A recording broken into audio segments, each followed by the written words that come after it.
കട്ടൻ ചായ മാറ്റി നെയ്യപ്പമാക്കി എന്നുള്ളതാണ് ഇപ്പൊ സുജയ ചോദിക്കുന്നത്.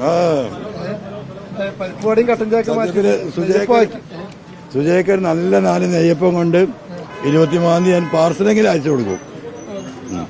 സത്യസന്ധമായി കാര്യങ്ങൾ വിലയിരുത്തി പറയുന്നുണ്ട്. അതുകൊണ്ട് ആ സഹോദരനോട് അങ്ങേറ്റത്തെ കടപ്പാടുണ്ട് നമുക്ക്. Thank you. ഇപ്പൊ വലിയ ആഘോഷമാണ് നിലമ്പൂർ ചന്തക്കുന്നിലും ടൗണിലൊക്കെ വലിയ ആഘോഷമാണ്. വലിയ പാർട്ടികളൊക്കെ വലിയ ശക്തി പ്രകടനം നടത്തിക്കൊണ്ടിരിക്കുകയാണ്. അപ്പോഴാണ് അൻവർ ഇങ്ങനെ സമാധാനമായി വന്ന് ചായം കുടിച്ചിരിക്കുന്നത്. അല്ല, നമുക്കതിന് സമാധാനക്കേടില്ലല്ലോ. ഞാൻ എൻ്റെ കാര്യങ്ങൾ ജനങ്ങളെ ഏൽപ്പിച്ചു കഴിഞ്ഞു. പഴയ കാലമല്ല, ജനങ്ങൾക്കെല്ലാം അറിയാം. പണ്ട് എന്താ പറയുക, ഒരു മാതൃഭൂമി മനോരമ ഉണ്ടായിരുന്ന കാലഘട്ടത്തിൽ നിന്ന് മാറി. പക്ഷെ അത് മനസ്സിലാക്കുന്നില്ല രാഷ്ട്രീയ നേതൃത്വം. അതുകൊണ്ട് തന്നെയാണ് ഇത്ര ഫ്രീ ആയിട്ട് ഞാൻ നിൽക്കുന്നത്. ഒന്നുകൂടെ ചോദിക്കുകയാണെ, ഭയങ്കര ആവേശമുള്ള ഒരു തെരഞ്ഞെടുപ്പിൽ സൂപ്പർ കൂളാണല്ലോ. എന്റെ പണി ഏകദേശം കഴിഞ്ഞു. ഇനി വോട്ടർമാരെ എന്താ പറയാ ബൂത്തിലെത്തിച്ച് വോട്ട് ചെയ്യാം. ക്ലൈമറ്റ് എങ്ങനെയാവും നമുക്കറിയാൻ പറ്റില്ല. അപ്പൊ അതിനനുസരിച്ചുള്ള അറേഞ്ച്മെന്റ്സ്. എത്ര ശതമാനം പോളിംഗ് നടക്കുന്ന പ്രതീക്ഷിക്കുന്നത്? വോട്ട് ചെയ്യിക്കാനുള്ള സംവിധാനം എല്ലാ ബൂത്തിലും നമ്മൾ പ്രവർത്തകർ സജ്ജമാക്കിക്കൊണ്ടിരിക്കും. എത്ര ശതമാനം പോളിംഗ്? അറിഞ്ഞൊഴുകിയാൽ വോട്ട് വരെ ഏൽപ്പിച്ചിട്ടുണ്ട് അക്കറിലെ വോട്ടർമാരെ കൊണ്ടുവരാൻ. എത്ര ശതമാനം പോളിംഗ് ഉണ്ടാവുന്നതാണ് പ്രതീക്ഷിക്കുന്നത് നിലമ്പൂരിൽ? നല്ല ക്ലൈമറ്റ് ആണെങ്കിൽ ഒരു 78 വരെ പോവാം. അത് മാക്സിമം. പിന്നെ മഴക്കനുസരിച്ച് 70 to 78%. 70 താഴാൻ സാധ്യത വളരെ കുറവാണ്.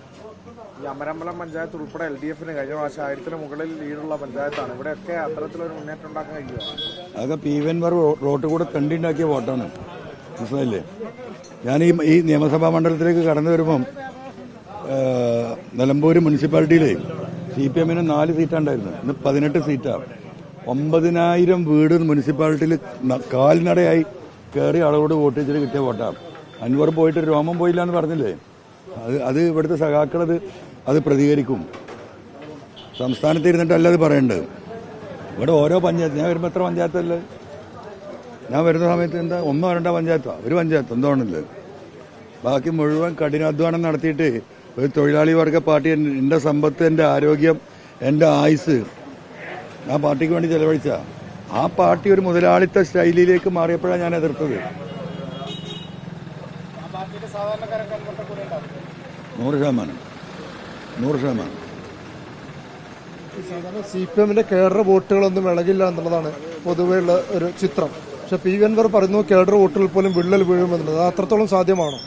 ഇല്ല, കേഡർ വോട്ട് ഉണ്ടായിരുന്നെങ്കിൽ അവർ കേഡർ വോട്ട് എവിടെയും പോകില്ല എന്ന് പറഞ്ഞാൽ ഈ കഴിഞ്ഞ 6 മാസം പറഞ്ഞ പാർലമെന്റ് തെരഞ്ഞെടുപ്പിൽ 29,000 വോട്ടല്ലേ ഉള്ളത്. അപ്പോൾ അതിന് ബാക്കി വോട്ടൊക്കെ കൂടെ പോയി. പിന്നെന്താ ഈ 60,000 വോട്ടിന് കണക്കും പറഞ്ഞ് നടക്കുന്നത്? അതിൻ്റെ താഴെയാണ്. പിന്നെ ഈ മന്ത്രിമാരും മുഖ്യമന്ത്രിയും വന്നിട്ട് അടുക്കളയിൽ ചന്തി ഞെരങ്ങാണ്. അതിൽ ചിലപ്പോൾ 2000-3000 കൂടി കിട്ടും. അതാ 35,000-ന് മേലെ പോകില്ല എന്ന് ഞാൻ പറയുന്നത്. അതും ജനം പരിഗണിക്കുമെന്നുള്ള സംശയത്തിലാണ് ഇപ്പം നിൽക്കുന്നത്. കേസ് ആരാണ് കെയർ ചെയ്യാനല്ലേ? ഒരാൾ കെയർ ചെയ്യുന്നുണ്ട്. ജനങ്ങളുടെ ജീവിത പ്രശ്നങ്ങൾ ചർച്ച. അല്ല, അപ്പോഴും അങ്ങാടിയിൽ ഇങ്ങനെ വലിയ രീതിയിൽ ആളുകൾ എത്തുമ്പോൾ അത് ഒരു കരുത്ത് കാണിക്കലായിട്ട് തൃണമൂലിനും അല്ലെങ്കിൽ പി.വി.എൻവറിന്റെ പ്രവർത്തകർക്കും സാധിക്കില്ലായിരുന്നോ? ആ കരുത്ത് കാണിക്കാനുള്ള ശ്രമം നടത്തിയപ്പോഴാണല്ലോ ഇത് 2 സ്പ്ലിറ്റാക്കിയത്. ചരിത്രത്തിൽ എവിടെയെങ്കിലും കുട്ടിക്കലാശ അസംബ്ലിയിൽ സ്പ്ലിറ്റാക്കിയിട്ടുണ്ടോ? 10,000-ഓളം സ്ത്രീകളെന്ന് ഇറങ്ങുന്നത്. 10,000-ഓളം നിങ്ങൾ പറഞ്ഞാൽ വിശ്വസിച്ചോ? ആവറേജ് ഒരു പഞ്ചായത്തിൽ നിന്ന് 1000 തൊട്ട് 1500 വരെ സ്ത്രീകൾ ഇറങ്ങാൻ നിന്നാ. ഇന്ത്യ കണ്ട ഏറ്റവും വലിയ ഒരു നിയമസഭാ മണ്ഡലത്തിലെ ജനപങ്കാളിത്തം ഉണ്ടാകാൻ പോയിരുന്നത്. അതിനിപ്പോൾ ആരെ വെച്ചെന്താ ഇന്റലിജൻസ് റിപ്പോർട്ട് കിട്ടി ഇത്ര വലിയ ആൾ കൂടുന്നു, അപ്പം സ്പ്ലിറ്റാക്കി. അപ്പോൾ പിണറായിനൊക്കെ അത്ര വിളവിലേക്ക് ചെറിയ വിളവ് എനിക്കുണ്ടല്ലോ. ഞാൻ പറഞ്ഞു വേണ്ട, നിങ്ങൾ ഫീൽഡിൽ പോകാനാണ്. നമ്മൾ കൊട്ടിത്തുടക്കം കലാശമല്ല, 23 തീയതി ഉണ്ടാവും. LDF-UDF വലിയ ശക്തി പ്രകടനം നടത്തുമ്പോൾ ആ ശക്തി പ്രകടനಕ್ಕೆ വോട്ടായി മാറുമല്ലോ സ്വാഭാവികമായിട്ടും. അത്ര വിഡ്ഢികളൊന്നുമല്ല നിലമ്പൂരിലെ വോട്ടർമാർ. കേരളത്തിൽ മുഴുവൻ ആളുകൾ വന്നിട്ടുണ്ട്. മലപ്പുറം ജില്ല മുഴുവൻ അവിടെ ഉണ്ട്.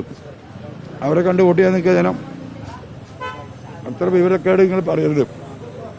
നിലമ്പൂരിലെ ജനന്മാർക്ക് അത്രയും എന്താ പറയുക കോമൺ സെൻസ് ഇല്ല എന്ന് പറഞ്ഞാൽ ഞാനത് അംഗീകരിക്കുമോ? ഇത് എൻ്റെ കുടുംബം നിലമ്പൂർ പറഞ്ഞാൽ. എൻ്റെ കുടുംബത്തിൽ ബുദ്ധിശൂന്യമായ ആളുകളാന്ന് പറഞ്ഞാൽ നമുക്ക്